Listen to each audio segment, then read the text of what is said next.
Um, dois, três e...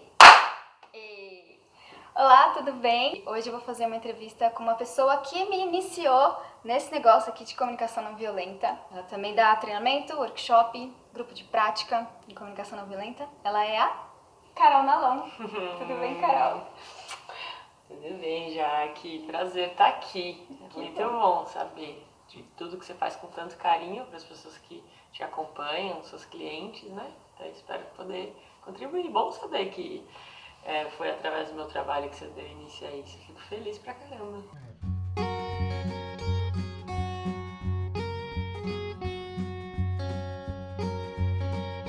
Eu sou a Carolina Nalon, eu sou fundadora do Instituto TIE, que antes se chamava TIE Coaching, porque como a Jaque disse, eu sou coach, mas cada vez menos eu consigo desempenhar o meu trabalho como coach, porque eu não tenho mais agenda para conseguir fazer atendimentos. A TIE eu fundei em 2012 e no fim de 2014, início de 2015, eu comecei a trabalhar com comunicação não violenta, né? Então como se fosse uma ênfase ali em comunicação não violenta. E aí eu comecei com um curso online chamado Caminho da Comunicação Autêntica, que centenas de pessoas já fizeram esse curso. E aí, de uma maneira bem orgânica, pessoas que fizeram CCA e que trabalham, né, em organizações começaram a me chamar para fazer esses projetos de CNV dentro das organizações, e aí cada vez mais eu tenho feito CNV dentro de organizações também. Comecei a fazer grupos de prática, então meu trabalho, assim, a minha especialidade é comunicação não violenta, mas de certa forma ele está em constante mutação dentro desse tema. O grupo de prática eu recomendo. Eu participei do grupo que ela fez. É o primeiro, né, que você fez? Foi na primeira turma. Gente, indescritível. A gente falou de assuntos assim, totais, gerais da vida. E até assuntos que eu não sou muito ligada, mas passei a ser, que é a questão de política mesmo, né? Então a gente começa a ter um olhar diferenciado para isso, e foi muito especial. Como usar a CNV em discussões polêmicas, né? Então o pessoal, um grupo de malucos se reuniu para se estressar e tentar se compreender ao mesmo tempo. Foi bem interessante.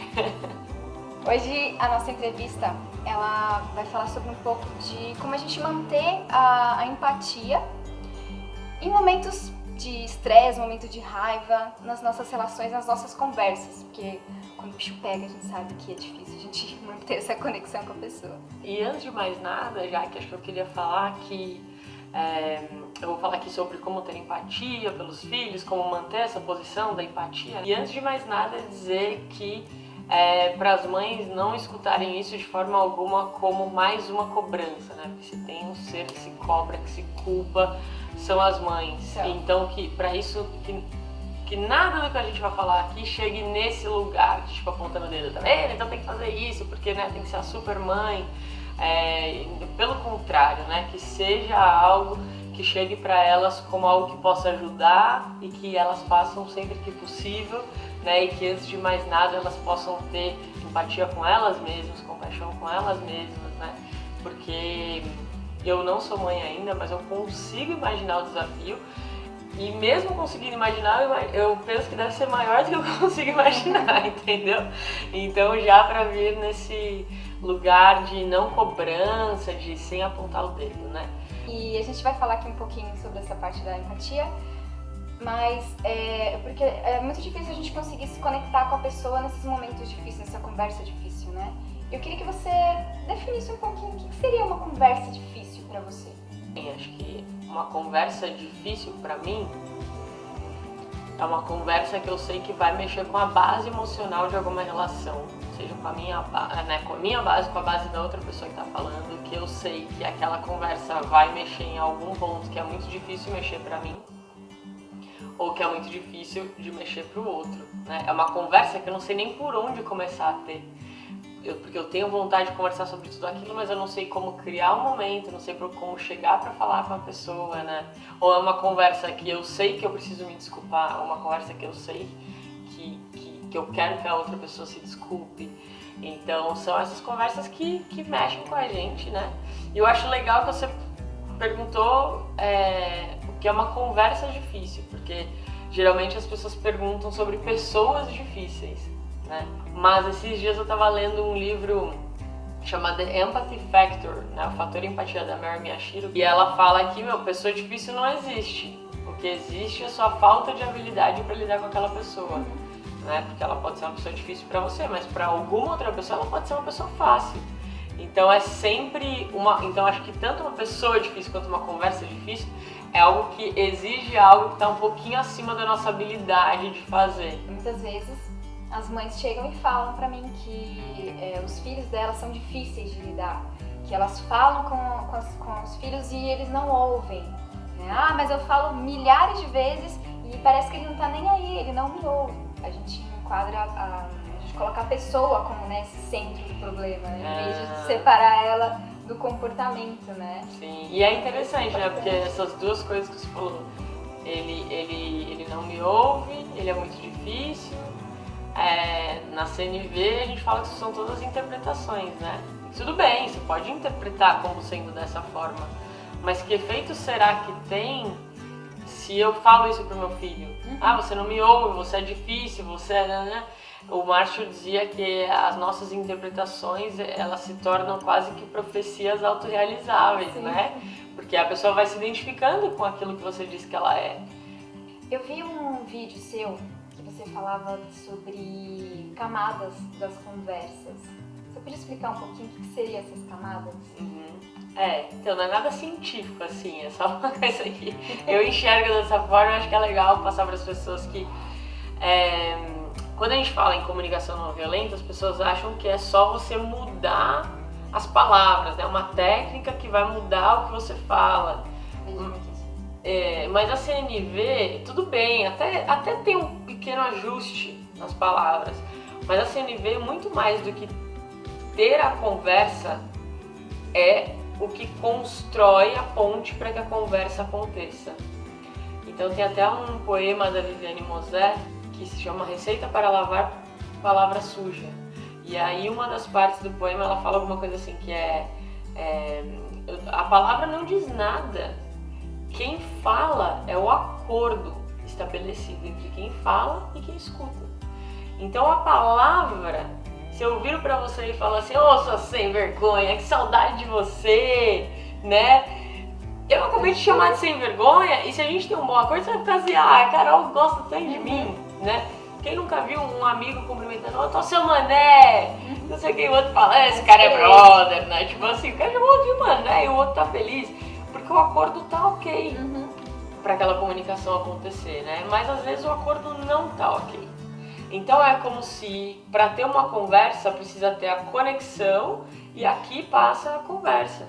Então a CNV é um jeito de, na hora que a gente está conversando, a gente percebe que acontece um ruído, eu dou um passo para trás e restabeleço essa conexão. Então, para a gente pensar no acordo que cada conversa tem. Então é isso, é como se tivessem duas camadas acontecendo ao mesmo tempo, né? E às vezes a gente acha que por as pessoas serem quem elas são na nossa vida, o acordo já está estabelecido para sempre.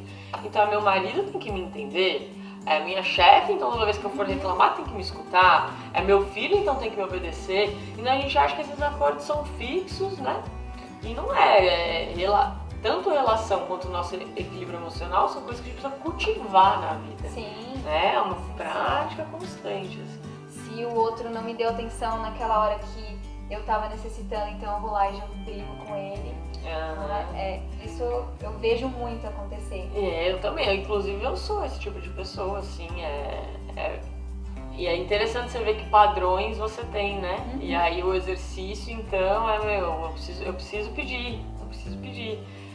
A CNV, ela veio na minha vida como pra realçar já o que eu sentia muito forte de empatia, para eu expandir ainda mais o que eu via como empatia, mas veio como um desafio enorme de estar aqui uma ferramenta para você se posicionar, tá aqui uma ferramenta para você falar o que você quer, pra você ter coragem de impor limites, e pra mim é super desafiador.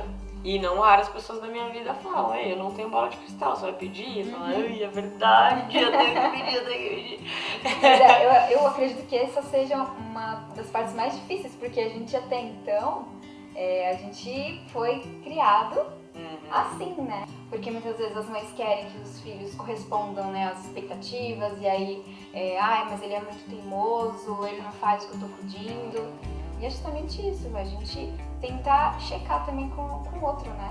Quanto é importante, se ele realmente está entendendo o que a gente quer, se ele realmente está compreendendo qual a nossa intenção com ele. Por exemplo, né, a questão de bagunça, né? Você tem que saber, você tem que arrumar o seu quarto. Quantas milhares de vezes eu já falei pra você arrumar o seu quarto? Só que qual é a intenção, né? O que ele tá fazendo pra ele não ter arrumado? Ele sabe que pra você é importante ter o quarto arrumado sempre. Às vezes, principalmente criança, né? Como que ele enxerga o mundo, né? A prioridade é brincar, fazer qualquer outra coisa, né? Sim. Mas também, eu acho que quando você consegue se despir um pouco das expectativas, de você olhar, porque acho que a gente tem, as mães devem ter uma coisa muito forte com os filhos, mas em maior ou menor grau a gente tem essa expectativa com muitos dos nossos familiares, né? Então, tem expectativa com a minha mãe também, eu pra ela, com meu pai, com meu irmão. Então, à medida que você começa a sair disso, tipo, ó, eles não vão ser isso que eu queria que eles fossem, e aí você começa a olhar quem eles são, e aí você fala, nossa, que curioso, olha a história, olha minha mãe, a história que ela tá construindo, olha o meu irmão, os interesses dele. Isso é uma coisa gostosa de acompanhar, né? Tipo, eu tô do lado dessa pessoa que tá escrevendo a história dela.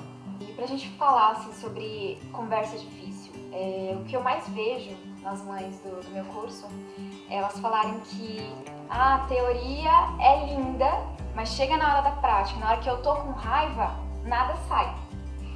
Então, como é que você enxerga esse processo da raiva e você tem alguma dica, alguma informação que você pode dar com relação à CNV pra gente conseguir estar mais consciente na hora da raiva? A raiva na CNV, o Marshall, acho que era o Marshall mesmo que dizia que a raiva é um sentimento secundário, embora ele faça parte ali do grupo principal de sentimentos humanos, né, da raiva derivam vários outros sentimentos. Por que a CNV encara a raiva como um sentimento secundário? Porque a raiva sempre vem de um julgamento. Então você tá com raiva porque você queria muito que algo fosse diferente. Então, por falar em expectativa, algo ou alguém fugiu completamente dessa expectativa. E a raiva é o sentimento que, na hora, você já quer culpar o outro pelo que você tá sentindo. Você tá assim porque o outro fez alguma coisa.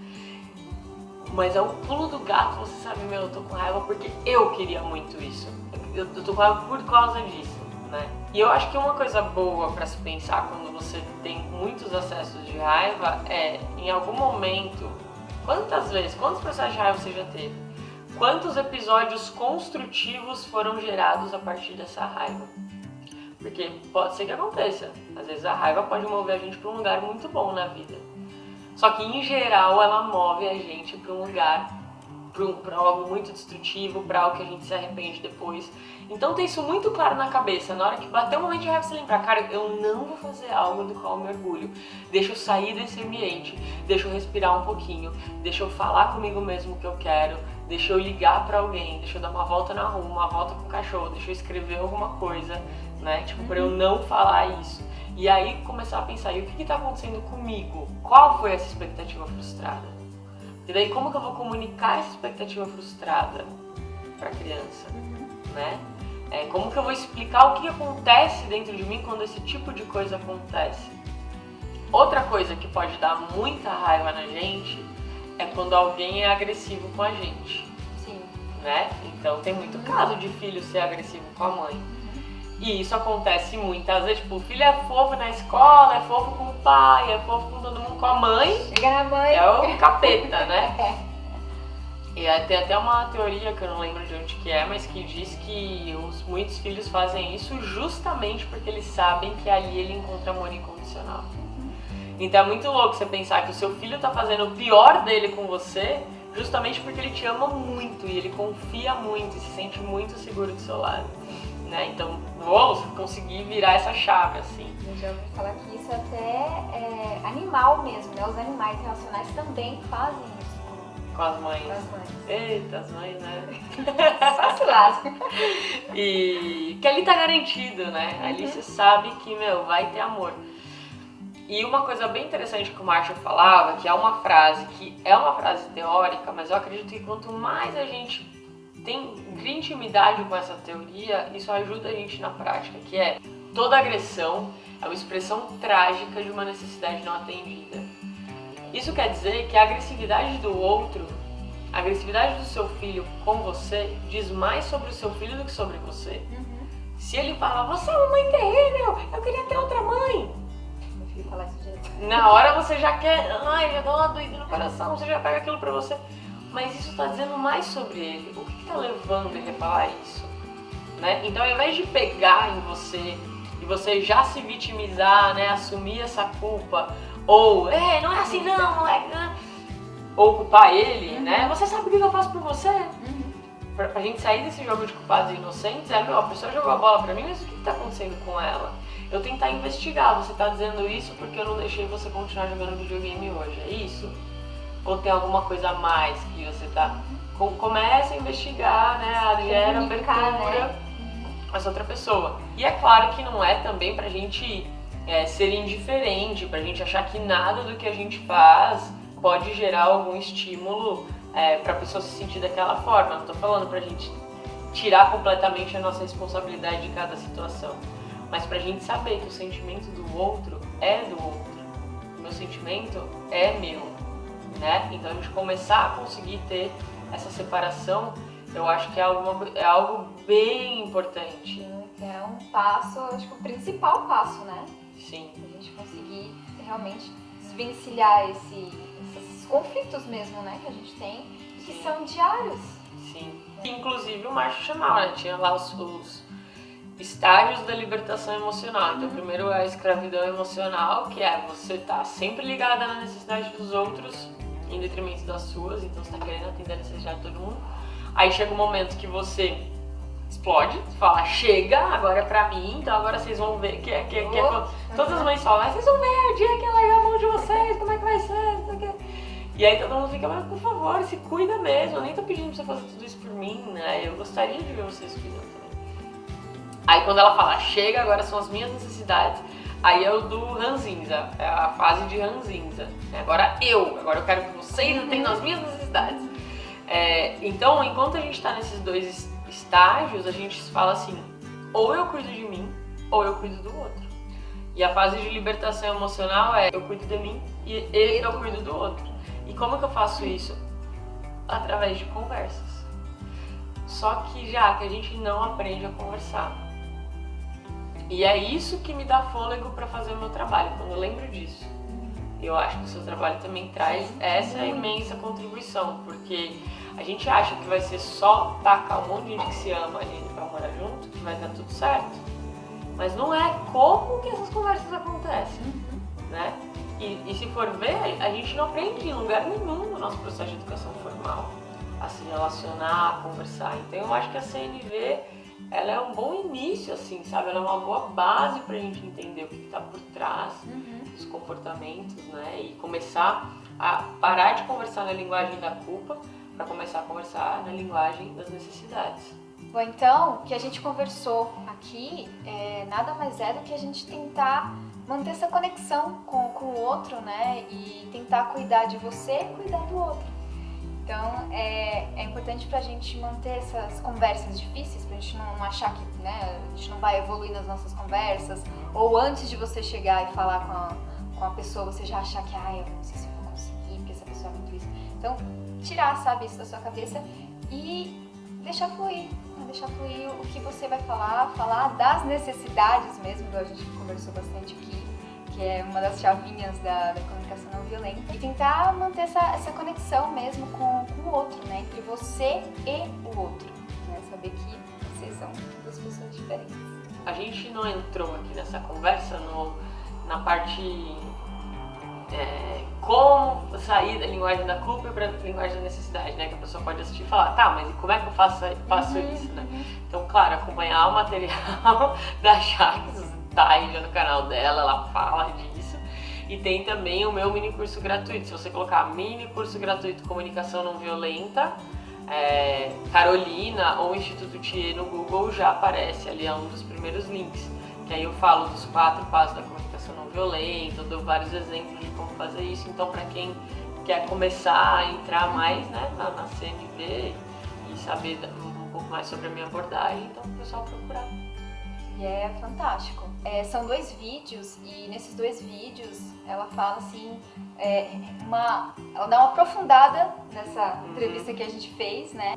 Então é muito importante vocês assistirem também, para vocês começarem realmente a mudar as relações de vocês. E pra gente encerrar, eu sempre tenho um quadro onde a pessoa fala como eu era antes de você. Então, Carol, como você era antes da comunicação violenta? Eu adorei essa pergunta, nossa, porque né, foi desde 2015 que eu tô trabalhando com CNV, mas é louco como se encarna, né, essa pessoa, assim, e como as outras pessoas começam a te enxergar. Eu fico pensando, nossa, será que se um dia eu quiser abrir uma pizzaria, vai rolar? Né? Porque eu esses dias estava lendo um conto da Clarice Lispector e ela fala assim, só porque eu um dia escrevi, agora as pessoas querem que eu escreva, né? E é muito doido, porque eu faço esse trabalho com todo carinho, todo amor, eu adoro mesmo. Mas é doido pensar que você se tornou uma coisa assim, né? Ali, então as pessoas esperam que você age daquele jeito. Eu fico assim, não, eu ainda sou tantas outras coisas. Antes da CNV, eu era, primeiro, em termos de carreira, eu sou bióloga de formação e aí comecei a trabalhar com coaching. Então eu era uma empreendedora tentando se descobrir, tentando aprender como vender o trabalho, como se posicionar, que tipo de parcerias fazer. Então eu acho que eu era uma pessoa ingênua e continuo sendo também, de certa forma. Só que agora tendo um pouquinho mais de noção para onde as coisas podem caminhar. E claro, eu era uma pessoa muito mais reativa do que eu sou hoje. Não é que agora eu não seja, mas eu era muito mais. Tipo, quando eu era criança, eu batia nos meus primos, sabe? Eu era essa criança, assim, que batia nas outras. E é doido eu ver que eu ainda tenho esse impulso dentro de mim, sabe? Mas que eu tento me segurar, assim, porque eu sei que eu vou me arrepender depois, né? Se eu fizer diferente. Então, antes da CNV, eu tinha essa maior reatividade e eu acho que eu era um pouquinho mais... Eu tinha mais arrependimento por causa disso. Mas é que antes da CNV eu tenho um carinhozinho, sabe? Porque eu era antes, assim, tipo, também ninguém que me conhecia, ninguém conhecia meu trabalho, eu tava lá penando, mas achando tudo legal, assim. Eu sou uma pessoa sortuda, sou uma pessoa extremamente privilegiada. E a Carol também tem a conversadeira. O que é essa conversadeira, Carol? Conversadeira é uma caixinha. É um projeto que eu fiz em parceria com a Silvia Strass, que é uma artista. Ela criou, né, o formatinho bonitinho e tal, eu criei as perguntas. Então é uma brincadeira de conversa de verdade, 150 perguntas mágicas para unir sua família. Então são perguntas aqui para você reunir as crianças, né, em algum jantar, em algum momento legal. E aí tem várias perguntas, tipo, como seus pais se conheceram? Né? Aí, não sei, como que vocês se conheceram? Aí você conta a história. Qual a lembrança mais antiga de você mesmo? Como assim, mãe? O que você lembra de quando você era pequenininho? E você, mãe? O que você lembra de quando você era pequenininha, né? Cite um gesto de carinho do seu pai e de sua mãe que você nunca vai esquecer. Então aí o filho escuta, né? Quando eu era pequenininho, o vovô fez tal coisa, que foi... Enfim, são perguntinhas legais, assim, que as pessoas possam se conhecer melhor, que às vezes tá ali em casa, né, no cotidiano, na rotina. Mas eu pensei as perguntas pra conversar com criança. Tem umas perguntas assim, não sei o que lá da sua escola, sabe? O que você queria mudar na sua escola? O que você mais gosta da sua escola? Então, eu acho legal essa conversadeira pra brincar com filhos e filhas. E é isso aí, gente. Quem gostou do vídeo, dá um like, compartilha com as pessoas que vocês mais amam e se inscreve aqui no canal, não se esquece. Tchau pra vocês. Tchau.